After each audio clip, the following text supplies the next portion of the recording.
ನಮಸ್ತೆ ಸ್ನೇಹಿತರೆ, ವಿಜಯ ನ್ಯೂಸ್ಗೆ ಸ್ವಾಗತ. ಎಲ್ಲ ನಮ್ಮ ಅಕ್ಕತೆಗೆರೆ ಅಣ್ಣ ತಮ್ಮಂದಿರ ಮತ್ತೆ ಕಾರ್ಯಕರ್ತರು ಬಂಧುಗಳೇ ಮತ್ತೆ ಮಾಧ್ಯಮದ ಮಿತ್ರರೇ,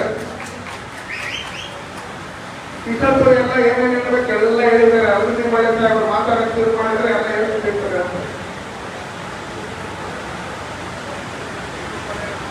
ಹೌದಾ? ನಾವೆಲ್ಲ ಹಿಂದಕ್ಕೆ ರೆಡಿಯಾಗಿದ್ದೀವಿ. 26ನೇ ತಾರೀಕು ಯುದ್ಧ, ಧರ್ಮಕ್ಕೂ ಮತ್ತೆ ಅಧರ್ಮಕ್ಕೂ ಮಧ್ಯೆ ನಡೀತಾ ಇರ್ತಕ್ಕಂಥ ಯುದ್ಧ. ಹಿಂದೆ ನಮ್ಮಲ್ಲಿ ಅನೇಕ ಮೀಟಿಂಗ್ಗಳಲ್ಲಿ ಎಲ್ಲರೂ ಹೇಳ್ತಾ ಇದ್ರು, ಹಿಂದೆ ಜೆಡಿಎಸ್ ಮತ್ತೆ ಕಾಂಗ್ರೆಸ್ ಮೈತ್ರಿ ಇತ್ತು, ಅದು ಯಾವ ತರ ಅಂದ್ರೆ ಹಾಲಿಗೆ ಹುಳಿ ಆಗ್ಬೇಕಿತ್ತು. ಜೆಡಿಎಸ್ ಮತ್ತೆ ಬಿಜೆಪಿ ಮೈತ್ರಿ ಇವತ್ತು ಹಾಗೆ ಏನಾಗ್ತದೆ, ಸಕ್ಕರೆ ಆಗ್ತದೆ ಅನ್ನೋ ಲೆಕ್ಕಾಚಾರದಲ್ಲಿ.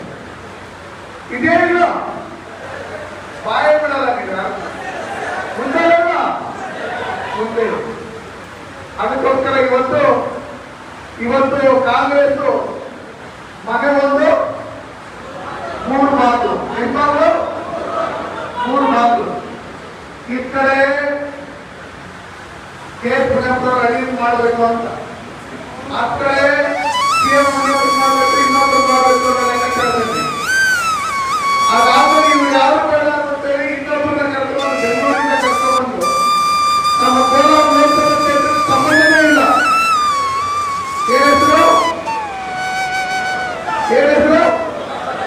ಹೆಸರು ಗೊತ್ತಿಲ್ಲ ಯಾರು ಅಂತವ್ರನ್ನ ಕರ್ಕೊಂಡು ಇಲ್ಲಿ ಕ್ಯಾಂಡಿಡೇಟ್ ಮಾಡಿದ್ದಾರೆ. ಅವರಲ್ಲೇ ಕಿತ್ತಾಡಿದ್ರು. ನಾಮಿನೇಷನ್ ಹಾಕಬೇಕು ಒಂದು ಗುಂಪು ಕರ್ಕೊಂಡೋಗಿ ಒಂದ್ಸರಿ ಆಗ್ತಾ ಬಂತು ನಾಮಿನೇಷನ್. ಅದಾದ್ಮೇಲೆ ಏನು ಅವರೇ ಎಲ್ಲ ಜೊತೆ ಕೊಡ್ತೇವೆ, ಮತ್ತೆ ಇನ್ನೊಂದು ನಾಮಿನೇಷನ್ ಹಾಕೊಂಡು ಬರೋಣ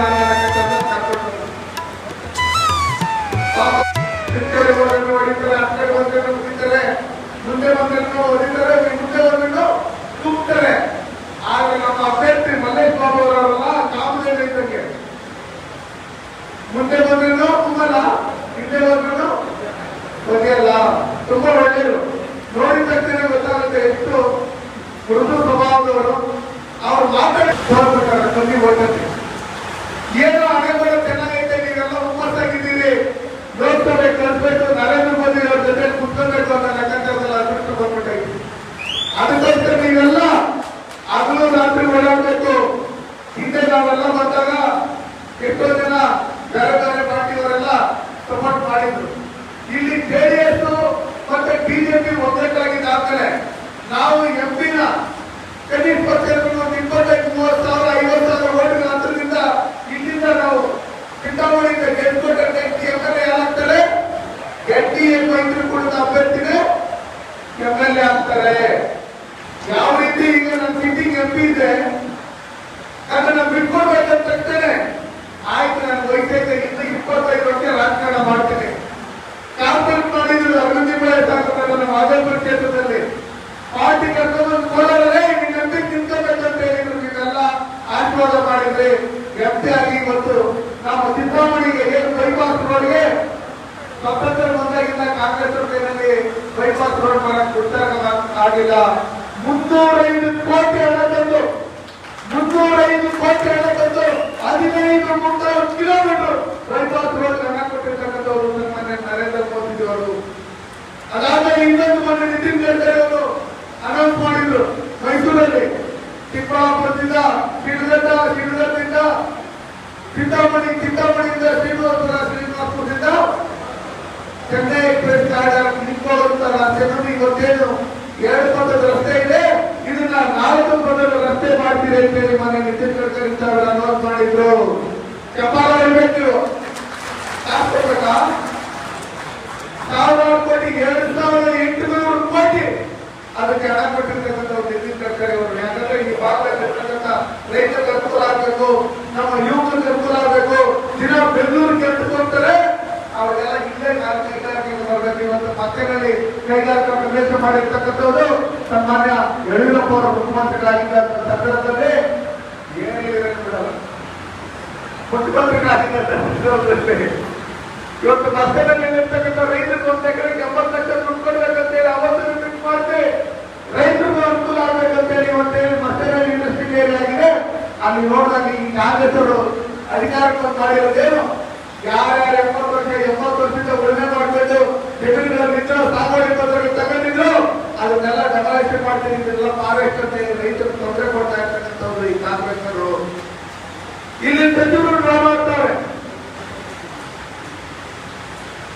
ಇವರೇ ಸರ್ಕಾರದಲ್ಲಿರ್ತಕ್ಕಂಥ ಫಾರೆಸ್ಟ್ ಮಂತ್ರಿ ಮಿನಿಸ್ಟರ್ ಹತ್ರ ಹೋಗಿ ಇದನ್ನ ಮಾಡ್ಬೋದು, ಯಾವುದೇ ಕಾರಣಕ್ಕೂ ಅವತ್ತಿನ ಶಾಸಕರು ಯಾರಿದ್ರೆ ಅವ್ರ ದರ್ಖಾಸ್ತು ಚೇರ್ಮನ್ ಆಗಿರ್ತಾರೆ, ಫಾರೆಸ್ಟ್ 70 ಸಾಗುವಳಿ ಪತ್ರ ಕೊಟ್ಟಿರ್ತಾರೆ, ಅದನ್ನ ಯಾವುದೇ ಕಾರಣಕ್ಕೂ ತೊಂದರೆ ಕೊಡ್ಬೋದು, ಅವೇನು ಕನ್ಸರ್ನ್ ಮಾಡಿಲ್ಲ, ಅವ್ರು ಸಾಗುವಳಿ ಪತ್ರ ಕೊಟ್ಟಿರ್ತಕ್ಕಂಥದ್ದು ಡಿಸಿ ಎಸಿ MLA ಅವರೆಲ್ಲ ಸೇರಿ ಕೊಟ್ಟಿರ್ತಾರೆ ಅಂತ ಹೇಳಿ ಎಲ್ಲೂ ಹೇಳಿಲ್ಲ.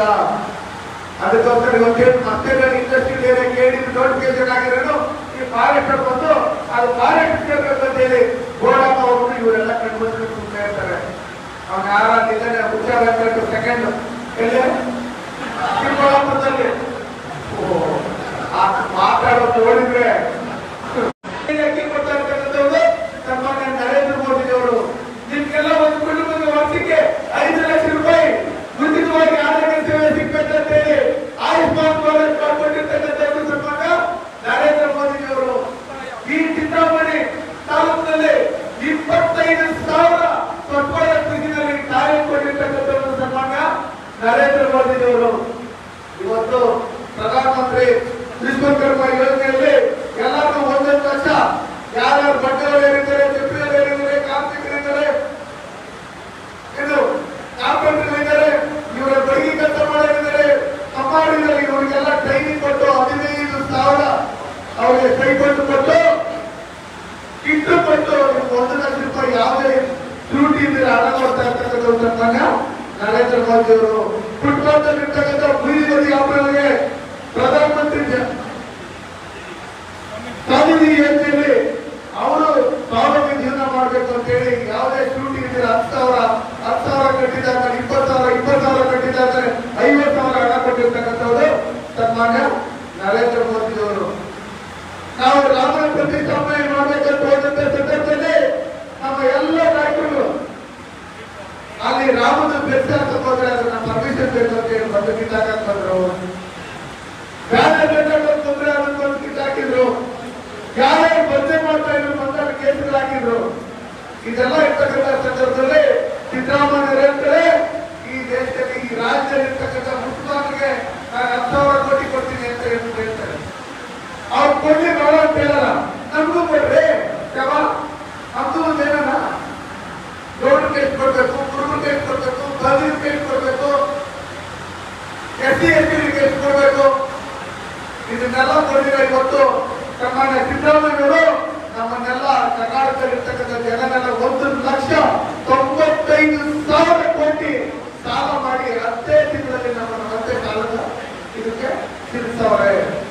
ಗ್ಯಾರಂಟಿ ಕೊಡ್ತೀನಿ ಅಂತ ಹೇಳಿದ್ರೆ 5 ಗ್ಯಾರಂಟಿ 10 ಕೆಜಿ ಅಕ್ಕಿ ಕೊಡ್ತಾವ್ರ